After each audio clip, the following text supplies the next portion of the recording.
Mi hermano y yo nos perdimos en el bosque y esto fue lo que pasó. Mi familia quiso pasar año nuevo en el bosque. De hecho, compramos muchas velas de cumpleaños para hacer un video estético. Y creo que salió un poco mal.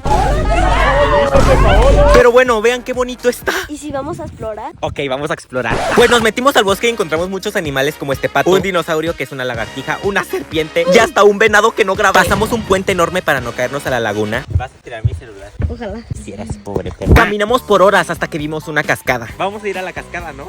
Sí, ahí nos tienen escalando toda la montaña. Para llegar hasta arriba nos ven. Y de repente vimos un animal extraño.